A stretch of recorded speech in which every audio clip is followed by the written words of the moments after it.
Muy buen día para todos, ¿cómo están? Espero que estén pasando un día relativamente tranquilo. En esta mañana vamos a hablar acerca de la oración y la sabiduría en tiempos difíciles. Lógicamente todos sabemos que estamos pasando por un tiempo difícil en todo sentido, pero la palabra del Señor siempre abunda para nosotros. La palabra del Señor siempre trae una respuesta, siempre trae una luz de esperanza para cada una de las personas que creen en Él. Todos estamos conscientes que estamos atravesando un tiempo difícil. Tal vez no tanto como en la época de la peste negra o de la gripe española, pero en verdad es difícil. Tanto los empresarios como los empleados estamos sufriendo y tratando de sobrellevar esta situación de alguna manera. No me voy a poner a hacer un resumen o estadística de la situación. Más bien, me gustaría mirar esta crisis desde un punto de vista bíblico. Cada quien tiene un panorama espiritual sobre esto, de acuerdo a la madurez que tenga. Cuando somos niños percibimos todas las cosas como niños, como hijos, y ese es el juicio que podemos dar a los eventos y situaciones que acontecen en nuestras vidas. Pero cuando ya somos padres, ya somos grandes, miramos y juzgamos los eventos y situaciones desde un punto de vista diferente, desde un punto de vista más elevado, lógicamente, porque nuestra percepción de las cosas cambió, porque nuestro punto de vista es mucho más alto de que cuando éramos niños. Es lo mismo que pasa hoy, podemos mirarlo desde una perspectiva humana o divina. Eso va a depender incluso del crecimiento espiritual que tengamos cada uno.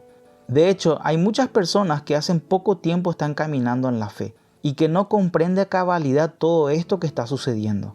Quiero decirte que para cada situación de la vida, la palabra de Dios es suficiente para ayudarnos a enfrentar el porvenir. Ahora bien, hablando de la sabiduría en tiempos de crisis, me gustaría mencionar a una persona que en la Biblia realmente es muy apreciada.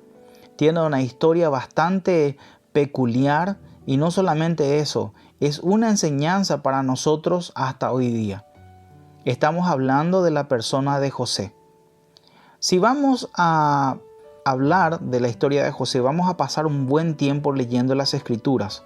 Pero a mí me gustaría mencionar una parte nada más de lo que ocurre con él, ya la parte final, y el resto voy a tratar de narrarles para que podamos entender o comprender a aquellas personas que no conocen la historia. En Génesis 41, versículos 15 al 40, dice lo siguiente: Y dijo Faraón a José: Yo he tenido un sueño, y no hay quien lo interprete. Mas he oído decir de ti que oyes sueños para interpretarlos. Respondió José a Faraón diciendo: No está en mí. Dios será el que dé respuesta propicia a Faraón. Entonces Faraón dijo a José: En mi sueño me parecía que estaba a la orilla del río, y que del río subían 7 vacas de gruesas carnes y hermosa apariencia, y que pacían en el prado, y que otras 7 vacas subían después de ellas, flacas y de muy feo aspecto, tan extenuadas que no he visto otras semejantes en fealdad en toda la tierra de Egipto. Y las vacas flacas y feas devoraban a las 7 primeras vacas gordas, y éstas entraban en sus entrañas, mas no se conocía que hubiesen entrado, porque la apariencia de las flacas era aún mala, como al principio, y yo desperté. Vi también, soñando, que 7 espigas crecían en una misma caña, llenas y hermosas, y que otras 7 espigas menudas, marchitas, abatidas del viento solano, crecían después de ellas. Las espigas menudas devoraban a las 7 espigas hermosas, y lo he dicho a los magos, mas no hay quien me lo interprete. Entonces respondió José a Faraón: El sueño de Faraón es uno mismo. Dios ha mostrado a Faraón lo que ha de hacer. Las 7 vacas hermosas 7 años son, y las espigas hermosas son 7 años. El sueño es uno mismo. También las 7 vacas flacas y feas que subían tras ellas son 7 años, y las 7 espigas menudas y marchitas del viento solano 7 años serán de hambre. Esto es lo que respondo a Faraón. Lo que Dios va a hacer lo ha mostrado a Faraón. He aquí vienen 7 años de gran abundancia en toda la tierra de Egipto. Tras ellos seguirán 7 años de hambre, y toda la abundancia será olvidada en la tierra de Egipto, y el hambre consumirá la tierra. Aquella abundancia no se echará de ver a causa del hambre siguiente, la cual será gravísima. Y el suceder del sueño a Faraón 2 veces significa que la cosa es firme de parte de Dios y que Dios se apresura a hacerla. Por tanto, provéase ahora Faraón de un varón prudente y sabio y póngalo sobre la tierra de Egipto. Haga esto Faraón y ponga gobernadores sobre el país y quinte la tierra de Egipto en los 7 años de abundancia. Y junten toda la provisión de estos buenos años que vienen y recojan el trigo bajo la mano de Faraón para mantenimiento de las ciudades y guárdenlo. Y esté aquella provisión en depósito para el país, para los 7 años de hambre que habrá en la tierra de Egipto, y el país no perecerá de hambre. El asunto pareció bien a Faraón y a sus siervos. Y dijo Faraón a sus siervos: ¿acaso hallaremos otro hombre como este en quien esté el Espíritu de Dios? Y dijo Faraón a José: pues que Dios te ha hecho saber todo esto, no hay entendido ni sabio como tú. Tú estarás sobre mi casa, y por tu palabra se gobernará todo mi pueblo. Solamente en el trono seré mayor que tú. Muchos conocen la historia de José, pero quiero narrar para las personas que no la conocen. Había un hombre que se llamaba Jacob. Este hombre tenía 2 esposas. Una se llamaba Lea y la otra Raquel. Del por qué tenía 2 esposas es una historia muy larga que ahora no podemos mencionar ni contar. Pero José era el primer hijo de Raquel, que de alguna forma se convirtió en el favorito de su padre. Dicho sea de paso, José era el menor prácticamente de todos sus hermanos. Su padre Jacob le hizo una túnica de colores, lógicamente muy caro y delicado para la época, lo cual le diferenciaba de los demás. Ya sus hermanos odiaban a José por ser el mimado de la casa, pero además de eso, el Señor daba sueños a José. En varios de estos sueños, Dios le mostraba que algún día iba a ser un gobernante y que sus hermanos iban a estar a su servicio. Este tipo de sueño era como para ser odiado de verdad. Que en una familia haya un hijito de mamá mimado y encima nos dice que va a gobernar sobre nosotros y vamos a ser sus empleados, es una guerra realmente declarada. Cierto día se da la ocasión de la venganza cuando su padre Jacob encomienda a José para ir junto a sus hermanos y traerle noticias acerca de lo que están haciendo, porque sus hermanos estaban haciendo pastar a las ovejas no muy lejos de ahí. Y cuando los hermanos ven a José acercarse, se confabulan contra él, conspiran para matarlo. ¿Por qué? Sencillamente porque lo odiaban. Decían: ahí viene el soñador, ahora va a ver qué va a pasar de sus sueños. Los hermanos le tiraron en una cisterna, en un pozo, pero el pozo no tenía agua, y el hermano mayor de ellos, que se llama Rubén, de alguna manera trató de salvarlos. Pero en un descuido, cuando estaban viniendo personas de Madián que comerciaban con esclavos, sus hermanos le vendieron a José como esclavo y fue llevado a Egipto. Estando ya en Egipto, fue adquirido por un alto funcionario que se llamaba Potifar, que era un jefe de alto rango del faraón, y fue llevado a su casa como esclavo. Ahora bien, increíblemente, estando en un lugar de servidumbre, el Señor no lo abandona. Pero eso no es todo. Empieza a prosperar aquello que José hacía. Era una persona excelente y eso llamó la atención de Potifar. Reconocemos que esta vida que él está viviendo ahora ni se acerca a lo que había soñado. Los sueños en los cuales él estaba a la cabeza de todo y sus hermanos sirviéndole ya había desaparecido. Y todo lo que él tenía que hacer en ese momento era sencillamente servir, servir y servir. Al poco tiempo, Potifar pone a José como administrador de toda su casa porque el Señor lo bendecía en todas las cosas que hacía. Si hay algo genial en la vida de José, que no se menciona en las Escrituras, pero sí podemos ver en su vida, es la conexión que él tenía con Dios. Evidentemente se pasaba gran parte de su tiempo orando. De hecho, personas así ocupadas, que tienen una buena administración de su tiempo, también aparta un tiempo para estar orando y conectándose con el Señor. Por una falsa acusación de la esposa de Potifar, quien quería acostarse con él, José va a parar a la cárcel. Pero estando en ese lugar, también el Señor estaba con él. Y al poco tiempo se convierte en el administrador de la cárcel. La palabra dice que el jefe de la cárcel puso en mano de José todas las cosas que tenía, de manera que él no tenía que preocuparse con nada.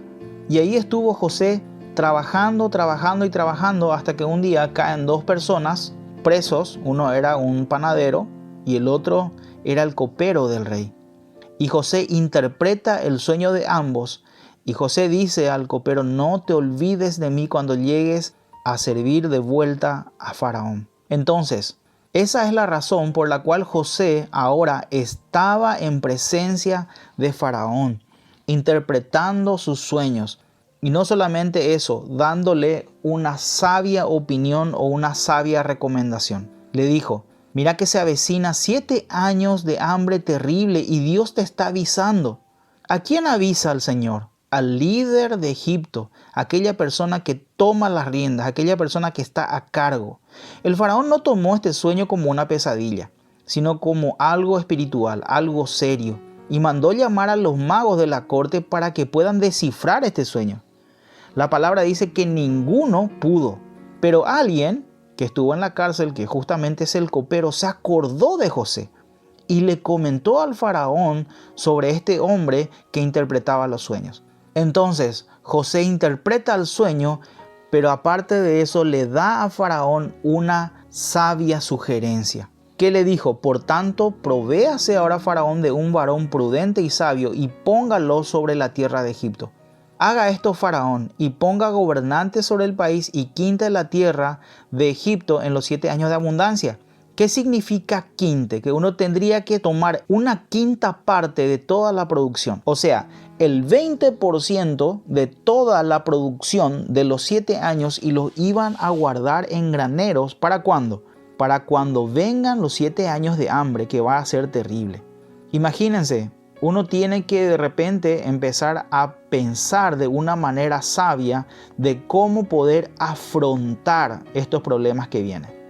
El 35 dice: y junten toda la provisión de estos buenos años que vienen y recojan el trigo bajo la mano de Faraón para mantenimiento de las ciudades y guárdenlo. Y esté aquella provisión en depósito para el país para los 7 años de hambre que habrá en la tierra de Egipto, y el país no perecerá de hambre. El asunto pareció bien a Faraón y sus siervos. Nosotros estamos enfrentando una situación difícil. ¿Y cuál es nuestra expectativa? ¿O a qué nos vamos a apegar en este tiempo? De momento, toda esta crisis es leve y, al decir verdad, no sabemos lo que va a pasar mañana. Esto es nuevo. China recién está tratando con ello y tienen un gobierno y una cultura diferente a la nuestra. No sabemos por cuánto tiempo se va a extender todo esto. Debemos estar preparados, buscar la sabiduría de Dios para poder afrontar este tiempo. Pero también afrontar los tiempos que vienen. Sabemos que hay empresarios que están pasando mal porque tienen que pagar a sus empleados, tienen que pagar alquileres, deudas, impuestos y cuantas cosas más. También hay profesionales y trabajadores independientes que están haciendo de tripas corazón para poder subsistir, y el panorama que se acerca no es muy alentador. Pero buscando la sabiduría de Dios, con seguridad podemos desafiar a esta pandemia tirana que es capaz de doblegar a cualquier estado. Pero esta sugerencia y estas palabras van a tomar en serio a aquellas personas que creen en el Señor, aquellas personas que realmente toman esto en serio, los que no van a dejar pasar el tiempo para ver qué pasa, para ver qué sucede, para ver qué hacen los demás. Un cristiano debe estar siempre pensando en cómo afrontar las cosas. Tiene que estar buscando de parte de Dios una palabra, una estrategia, algo que lo pueda sacar adelante en cualquier situación. Nosotros que somos líderes de hogar, nosotros que somos líderes de la casa, tanto seamos hombres o mujeres, tenemos que estar aferrados al Señor y a su palabra. Tenemos que estar en oración constante para que Dios pueda no solamente darnos estrategias, sino que emocionalmente pueda guardarnos. Una de las cosas que está sucediendo hoy día es que hay muchas personas que están entrando en crisis. Muchas personas están entrando en depresión. ¿Por qué? Porque sencillamente no ven la salida a toda esta problemática. No tiene algo a qué aferrarse. No hay nadie que realmente le pueda decir qué va a pasar o qué no va a pasar. peor aún para aquellas personas que su seguridad está en el dinero, está en el trabajo. Queridos hermanos, nuestra seguridad tiene que estar en Dios. Otra persona que pasó un tiempo muy difícil, un tiempo de crisis, se llama Esther. Y me gustaría leer una porción de la palabra, una porción de Esther, y luego contar lo que estaba pasando, para que tengamos un panorama y cómo ellos pudieron sobrellevar una situación tan difícil. Porque ellos también estuvieron en una situación, en un peligro de muerte que era inminente, solo era una cuestión de tiempo. Esther capítulo 4, versículos 12 al 17, dice lo siguiente. Y dijeron a Mardoqueo las palabras de Esther. Entonces dijo Mardoqueo que respondiesen a Esther: no pienses que escaparás en la casa del rey más que cualquier otro judío. Porque si callas absolutamente en este tiempo, respiro y liberación vendrá de alguna otra parte para los judíos. Mas tú y la casa de tu padre pereceréis. Y quién sabe si para esta hora has llegado al reino. Y Esther dijo que respondiesen a Mardoqueo: ve y reúne a todos los judíos que se hallan en Susa, y ayunad por mí, y no comáis ni bebáis en 3 días, noche y día. Yo también con mis doncellas ayunaré igualmente. Y entonces entraré a ver al rey, aunque no sea conforme a la ley, si perezco, que perezca. Entonces Mardoqueo fue e hizo conforme a todo lo que mandó Esther. El libro de Esther es muy particular, porque no se menciona a Dios en ningún momento. También es un libro en el cual no hay profetas, pero sí podemos leer en la historia completa el accionar de Dios a favor de su pueblo. Esta historia se desarrolla durante el exilio de Judá a Babilonia y se menciona que Esther, siendo judía, llegó a ser esposa de Asuero. Como todo rey babilónico, era bastante cruel. Al parecer Asuero no sabía que Esther era judía, pero dice la Biblia que la amaba mucho. Había un alto funcionario también que se llamaba Amán, quien junto con su familia y otros amigos odiaban a los judíos porque estos no les daban reverencia. Ellos no se arrodillaban delante de Amán y le decían que se arrodillarían solamente delante de Dios. Entonces eso empezó a alimentar una ira, odio, rabia, rencor en contra de los judíos, y de alguna manera estaban planeando una masacre para eliminar a todos los judíos de Babilonia. Y lógicamente en todos aquellos pueblos en los cuales había judíos. Esther tenía un tío que se llamaba Mardoqueo. Este era temeroso de Dios. Este mismo fue el que aconsejó a Esther casarse con Asuero. Ante el inminente peligro de muerte de todos los judíos, Mardoqueo apela a su sobrina, quien era la reina en ese momento, y le dice estas palabras: estás en igual peligro que nosotros, no vas a poder escapar, entonces debes hacer algo, debes de alguna manera hablar con el rey para que nos pueda proteger a todos, porque él no sabe que sos judía. Le dice más: ¿quién sabe si para este momento no llegaste al reino? ¿Quién sabe que si para librarnos el Señor no te puso en el reino en este tiempo? En el libro no aparece ningún profeta. Ellos no tienen dirección de nadie de parte de Dios, excepto aquellos que ya conocían de la ley y lógicamente de clamar a Dios. En pocas palabras, ellos en ese momento no sabían cuál era la voluntad real de Dios. Ellos no tenían ningún direccionamiento de algún profeta. Pero ¿qué hicieron? Empezaron a hacer lo que ellos sabían: inclinarse a la palabra de Dios y orar. Empezaron a seguir sus instintos espirituales. ¿Qué podemos hacer en este momento? Entonces Esther le pidió a Mardoqueo que se juntara con el resto de los judíos para ayunar y orar por 3 días, y así lo hicieron. Por su parte también Esther oró y ayunó junto a sus doncellas. ¿Para qué? Para que en algún momento ella pueda presentarse delante del rey y el rey no le quite la vida. Después de 3 días, la reina se presentaba delante del rey de manera sorpresiva. Esto ponía en riesgo su vida, porque la reina no se podía presentar ante el rey si éste no le hacía llamar. Pero ella se presentó y se arrodilló delante de él. El rey extendió su bastón como símbolo de gracia, y esto fue aprovechado por Esther para ofrecerle a Asuero una serie de cenas. En el último día, o en la tercera cena, Esther comenta al rey lo que Amán está tramando hacer. Entonces el rey, lógicamente sorprendido, mira a Amán y le dice: ¿cómo sos capaz de hacer algo así? Irónicamente, Amán estaba preparando una horca para Mardoqueo. De alguna manera quería ejecutarle de manera muy especial. Pero después de enterarse de todo esto, el rey manda colgar a Amán en la misma horca que él había preparado para sus enemigos. Cuando no tenemos un direccionamiento cierto de parte de Dios, ¿qué debemos hacer? Debemos buscar su rostro, debemos orar y hacer aquello que ya sabemos, aquello que ya aprendimos en su palabra. Difícilmente se bajará un ángel a decirnos qué hacer, al menos aun cuando ya fuimos enseñados en las Escrituras. Lo que debemos hacer ahora es aquello que nos recomienda el gobierno y orar para que Dios también les dé sabiduría e inteligencia a ellos. Nosotros también necesitamos orar por la sabiduría del Señor. Necesitamos orar por su intervención a nuestro favor. Tenemos que tener en cuenta una cosa. Hay dos maneras de solucionar un problema. Uno es a través de la oración y el otro es a través de la sabiduría.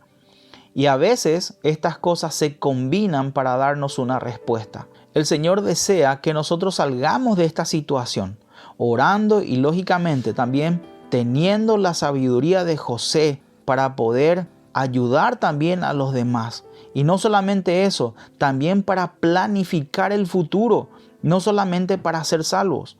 Es muy lamentable que hay muchos cristianos que viven solamente mirando el día a día.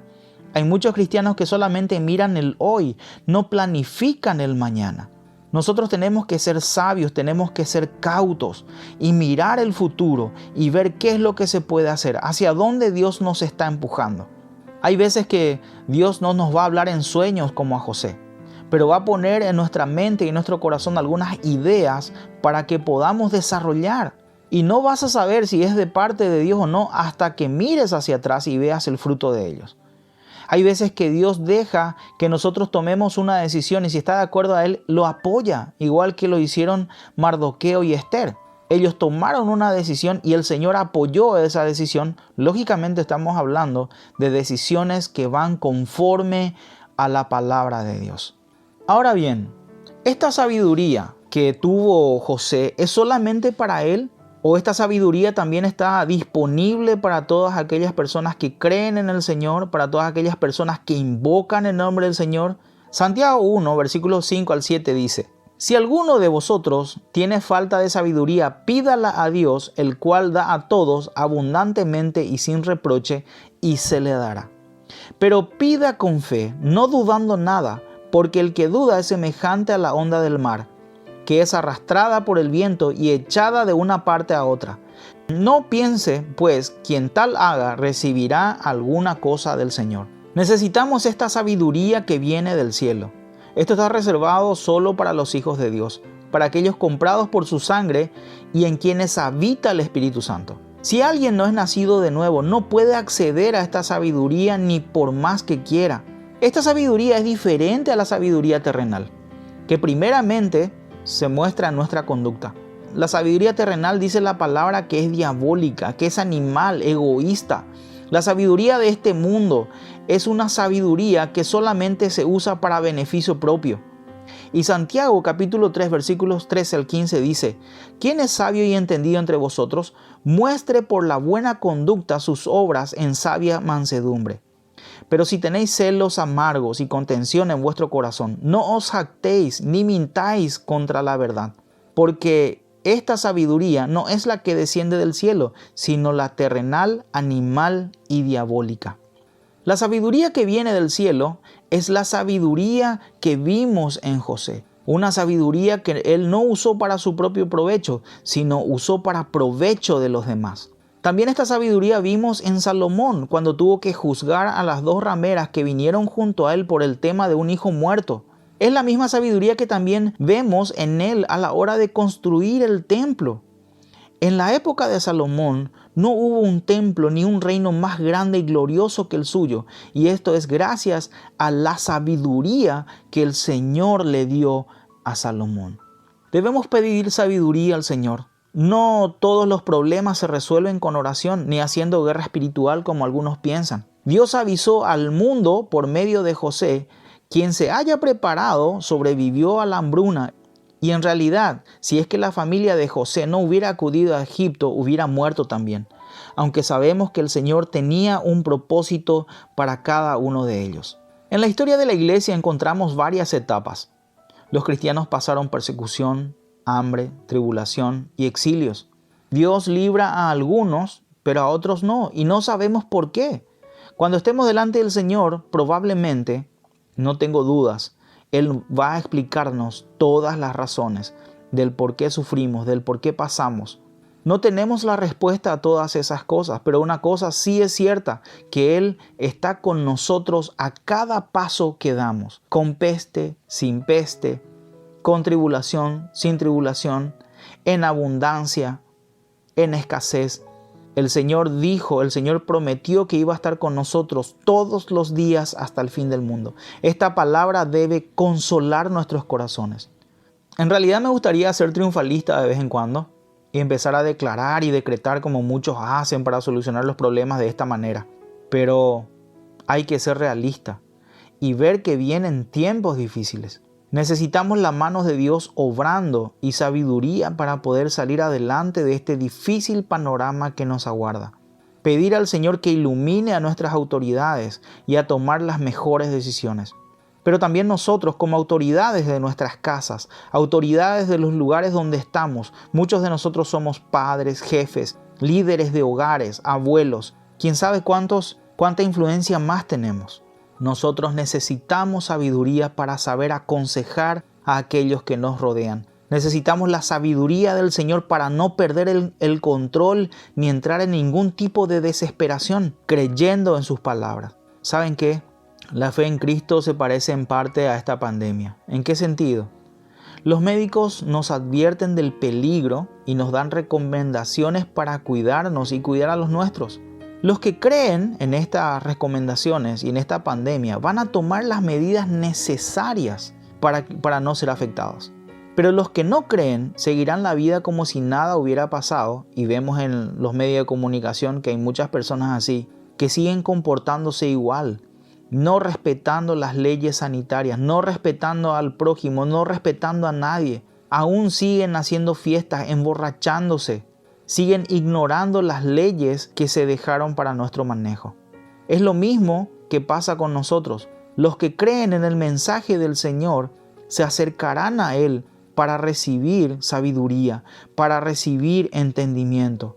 Pero el que no cree, lógicamente, va a ser como estos insensatos en época de pandemia, que van a hacer la vida o van a vivir la vida como mejor les parezca. Van a ver la vida pasar delante de sus ojos. Van a vivir una vida despreocupada. Van a vivir el día a día, total mañana, ¿qué importa? En este mundo complicado no hay una salida coherente y eficaz, excepto la salida que nos da el Señor. Pero depende de nosotros saber también leer los tiempos y tomar las mejores decisiones en cuanto a eso. Increíblemente, hay muchas situaciones en la palabra que nos puede ayudar, los cuales no están a simple vista. Uno tiene que leer historias completas y saber leer entre líneas lo que está ocurriendo. Y para esto necesitamos también sabiduría. La sabiduría es indispensable para cada cristiano. No solo por este periodo de cuarentena, sino también por las consecuencias económicas y sociales que podría traer a futuro. La oración no debe estar fuera de nuestro diario vivir. Si este tiempo de cuarentena no cambió nuestro hábito de oración y búsqueda del Señor, entonces quiere decir que no aprovechamos el tiempo. Tanto José como Esther fueron levantados por Dios en ese tiempo para preservar la vida de los que le rodeaban. Ellos fueron preparados durante todo ese tiempo para que llegado el momento fuesen usados por Dios. Muchos de nosotros fuimos preparados ya desde hace tiempo para tomar decisiones en tiempos difíciles como esto. En este tiempo Dios nos está llamando también no solamente a prepararnos, sino a llenarnos de su sabiduría, pero no la sabiduría de este mundo. Algunos predicadores dicen, y coincido plenamente, que si los pastores y las iglesias volvemos de la cuarentena sin arrepentimiento, sin oración y sin valentía, entonces hemos perdido un momento histórico para hacer esto. ¿Qué más podría hacer el Señor para despertarnos? Hoy es tiempo de volver. Hoy es tiempo de empezar a levantar nuestras manos al cielo y pedir sabiduría. Hoy es tiempo de no desesperarnos. Hoy es tiempo de volver nuestra mirada al Señor en todo sentido. Me gustaría orar contigo esta mañana para poder pedir al Señor que nos dé sabiduría y entendimiento. Padre amado, en esta mañana yo reconozco que no hay un Dios tan sabio como tú. Yo reconozco que no hay otro Dios tan grande que pueda hacer maravillas como tú. Pero hay otras cosas que a mí me toca hacer. Y esas cosas que me toca hacer lo tengo que hacer con sabiduría, con entendimiento. Santiago dice que debemos pedirte sabiduría si nos falta. Y yo reconozco que a mí me falta sabiduría. Por eso en esta mañana yo inclino mi rostro, inclino mi corazón a ti. Me humillo a ti, Señor, a pedirte sabiduría. Lléname de sabiduría y entendimiento para poder enfrentar la vida, para poder salir adelante en el tiempo que se avecina. En el nombre de Jesús, amén.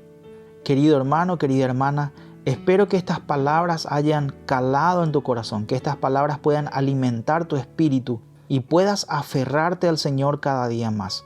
Que Dios te bendiga.